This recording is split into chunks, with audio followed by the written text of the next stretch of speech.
Hello student, अब हम unit first शुरू कर रहे हैं ऑर्गेनाइजेशन बिहेवियर के। ऑर्गेनाइजेशन बिहेवियर जिसके जो क्या है, हमारी दो वर्ड्स हैं। ऑर्गेनाइजेशन बिहेवियर जो रिलेट करता है वो स्टडी ऑफ बिहेवियर्स, मतलब वो स्टडी करता है हमारे पीपल्स के बिहेवियर्स की, और ऑर्गेनाइजेशन के गोल को सेटअप करता है। ऑर्गेनाइजेशन के बिहेवियर की अगर हम वो देखें तो अकॉर्डिंग टू फेल्थ लेथन्स के organisation behaviour is a directly convertive with the understanding procurement and management of a human behaviour within organisation. ये हमारी ऑर्गेनाइजेशन बिहेवियर का मतलब ये होता है कि बिहेवियर की स्टडी करना, पीपल्स के बिहेवियर की स्टडी करना और सेटअप करना एक ऑर्गेनाइजेशन को। ऑर्गेनाइजेशन बिहेवियर के क्या क्या होंगे? पहला गोल ऑब्जेक्टिव सेटअप करना, दूसरा कम्युनिकेशन अच्छा होना चाहिए, डिवीजन ऑफ वर्क का डिवीजन कर देना, कोऑपरेट करना सबको, और जॉब को फिटिंग करना, एक तरफ दे देना। इसके कुछ डिफरेंट डिसिप्लिन होता है ऑर्गेनाइजेशन बिहेवियर के, जैसे साइकोलॉजी मतलब कि सेल्फ के बारे में स्टडी करना, मेंटली और ह्यूमनली बिहेवियर दोनों की स्टडी करना। बिहेवियर साइंस है ये एक तरीके से, ये अपने बारे में बताते हैं, बस सारी अपनी होती है। साइकोलॉजिकल जो है सोसाइटी के बारे में ज़्यादा सोचना। एंथोलॉजी जो कि साइंस ऑफ ह्यूमंस होते हैं, यानी, और ये ह्यूमन बींग्स की डिफरेंट सोसाइटीज़ में ह्यूमन बींग होते हैं, उन सब की स्टडी करना एक तरीके से। ऑर्गेनाइजेशन हमारी दो तरीके से है, इंटरनली एक्सटर्नली। इंटरनली हमारी स्ट्रक्चर हो गया, जैसा उसका पॉलिसीज़ क्या क्या है, उसकी टेक्नोलॉजी क्या है, एचआर कैसा है। एक्सटर्नली इसमें पेस्टल आ गया। पेस्टल का मतलब हो गया कि पॉलिटिकल, इकोनॉमिकल, सोशल, टेक्नोलॉजी, ये सब कुछ बहुत ज़्यादा इफेक्ट करती है एक ऑर्गेनाइजेशन को। फैक्टर अफेक्टिंग क्या क्या होंगे ऑर्गेनाइजेशन बिहेवियर के? एक इंडिविजुअल ग्रुप होगा, उसने सीधे क्या किया, इंडिविजुअल ग्रुप किस किस को इफेक्ट करेगा, एक इंडिविजुअल या ग्रुप किस किस को इफेक्ट करेगा? स्ट्रक्चर को, उसके जॉब को, रिलेशनशिप को। एक जॉब और रिलेशनशिप जो है वो टेक्नोलॉजी से बहुत ज़्यादा इंटरेक्ट करेगी, ये इंटरडिपेंडेंट है एक दूसरे से। और ये इंडिविजुअल एंड ग्रुप जो है वो एक टेक्नोलॉजी को भी इम्पैक्ट करेगी बहुत बड़ा। एनवायरनमेंट हमारा इंडिविजुअल एंड ग्रुप और टेक्नोलॉजी को तो करेगा ही करेगा, स्ट्रक्चर, जॉब, रिलेशन को भी इम्पैक्ट करेगा। और ये सब कैसे करेंगे? ओबी को करेंगे।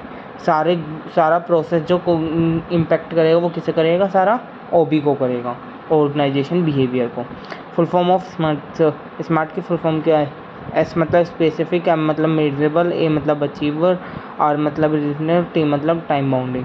ये हमारा यूज़ होता है सारा बिजनेस ऑर्गेनाइजेशन में। एक ऑर्गेनाइजेशन में ये होता है, पहले स्पेसिफिक देखा जाता है, फिर उसे मेज़र किया जाता है, फिर उसे अचीवमेंट देखी जाती है, उसकी इसके रिलेटिव कैसा है, कितने टाइमिंग में पूरा कर देगा, ये सब चीज़ें देखी जाती हैं। ऐसे ही हमारे ये है एक स्ट्रक्चर बनना है, टॉप, मिडल, ये सब कुछ हमारे फंक्शनल, साइकोलॉजी, ये सब यही होते हैं। गोल्स, विजन, मिशन मैंने आपको समझा दिया, शॉर्ट एनालिसिस।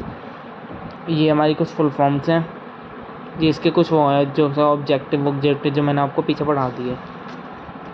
अब ये है, अब सबसे बड़ी डायग्राम है साइकोलॉजी, जो कि सोशली अपना परसेप्शन देखता है, कितना मोटिवेट है, उसकी पर्सनैलिटी कैसी है, लर्निंग कैसी है, एटीट्यूड कैसा है, ये सब कुछ। इंडिविजुअल किससे इंटरेक्ट करता है? सीधा जाकर ऑर्गेनाइजेशन बिहेवियर से।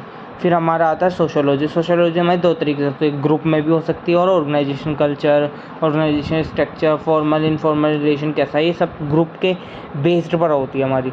सोशल कम्युनिकेशन, लीडरशिप, कॉन्फ्लिक्ट, ये सब चीज़ें क्या होती हैं हमारी एक तरीके से सोशलिज्म, जो सोसाइटी के उसमें होती रहती है ग्रुप से, वो भी ओबी से रिलेट करेगी। एंटरप्रेन्योरशिप जो group culture, environmental, external environmental, pastel से जो वो करती है, वो सब किससे करती है? ओबी से। सारे इंटर रिलेट करते हैं किससे? ऑर्गेनाइजेशन बिहेवियर से। फ्रेमवर्क ऑफ ओबी का फ्रेमवर्क क्या होगा? पहला होता है सोशल कॉन्टिनेंट, जिससे फ्रेमवर्क होता है कॉन्टिनेंट प्लस एनवायरमेंटल वेरिएशन को, दोनों को मिलाकर। ये इंटरडिपेंडेंट है एक दूसरे, जैसे कॉन्टिनेंट फिर बिहेवियर फिर एनवायरमेंट एक दूसरे से लिंक करते हैं। कॉन्टिनेंट जो है वो थिंकिंग, रीजनिंग, असेंबलीज, ये सब चीज़ देखता है। बिहेवियर कैसा है उसका, सोशल कॉन्सेंट्स कैसे हैं, ये सब चीज़ें देखते हैं। मॉडल्स इसमें इंपॉर्टेंट नहीं होते हैं वैसे, पर पढ़ने ज़रूरी होते हैं। ऑटोक्रेटिक, जैसे बॉस टू सबॉर्डिनेट होता है, बॉस किंग को ऑर्डर दे रहा है, यानी सबॉर्डिनेट जैसे लेबर ने जैसे फॉलो किया उसे।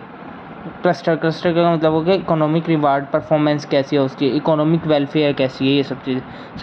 सपोर्टिव, जो बॉस सपोर्ट करता है सबॉर्डिनेट्स को। और कोऑर्डिनेट, टीम में जैसे पार्टनर्स ऑफ ऑर्गेनाइजेशन वर्क कैसा कर रहे हैं, टीम में वर्क कैसा हो रहा है, ये चीज़ें देखी जाती हैं। ये हमारे कुछ इस तरीके से ही है, यानी इसके फ्रेमवर्क्स हो गए ये, तो इन्हें हमने एक्सप्लेनेशन दे दिया कैसे गोल को अचीव करते हैं। इसके चैलेंजेस अप्रोचेस, चैलेंजेस 4 टाइप के होते हैं: mechanical challenges, work place challenges, organisation challenges, environmental challenges. Manager challenges में हमारे डिफरेंट कंट्रीज से आते हैं, डिफरेंट ग्रुप्स, रिलीजन्स, बहुत सारे पर्सन्स, कल्चर उनका अलग अलग होता है। इसमें हमारे एम्प्लॉयज़ की राइट्स के बारे में कि उनकी क्या क्या एक्सपेक्टेशन है, उन्हें किस तरीके से चेंजेस दे सकते हैं, ये सब चीज़ें। ऑर्गेनाइजेशन चेंजेस में हमारे किस तरीके से इम्प्रूव कर सकते हैं क्वालिटी को, प्रोडक्टिविटी को, और हम टेक्नोलॉजी को कैसे चेंजिंग कर सकते हैं। पर्सनल पॉलिसीज़ कैसे होती हैं। एनवायरमेंटल चैलेंजेस में हमारा रिसर्च एंड डेवलपमेंट हो गया, जैसे इंटरनेशनल पॉलिसीज़ क्या क्या हैं, ये सब चीज़ें देखी जाती हैं। वर्क डाइवर्सिटी मैंने आपको बता दिया, जो डिफरेंट पीपल्स आते हैं, कल्चर उनके इफेक्ट करते हैं बहुत ज़्यादा, ये वर्क डाइवर्सिटी, ये कल्चर डाइवर्सिटी।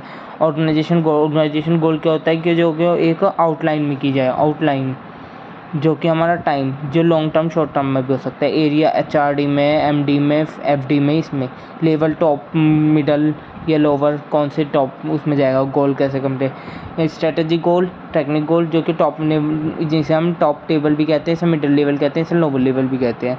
इसमें हमारी गाइडलाइंस और डायरेक्शन हमें प्रोवाइड होती है, दूसरे की प्लानिंग एक्शन करने का मोटिवेट करती है, और गोल में हेल्प करती है, गोल को हेल्प करती है कंट्रोल करने में। इसमें हमारे सारे लोअर लेवल में भी देखा जाता है, टॉप मैनेजमेंट में, कि किस तरीके से काम हो रहा है, किस तरीके से गोल अचीव करना चाहेंगे वो ट्रांजेक्शन, इसकी भी कुछ बात देखे जाएंगे कि किस चीज़ की टेक्निक्स लगा सकता है ये मिडल गोल की क्या नाम है देख जा सके, और ऑपरेशन गोल जो कि लोअर लेवल की किस तरीके से ये अचीव करवा सकता है इस गोल को। प्लीज़, ये आपकी यूनिट 1 कंप्लीट हो चुकी है। Please like subscribe your channel.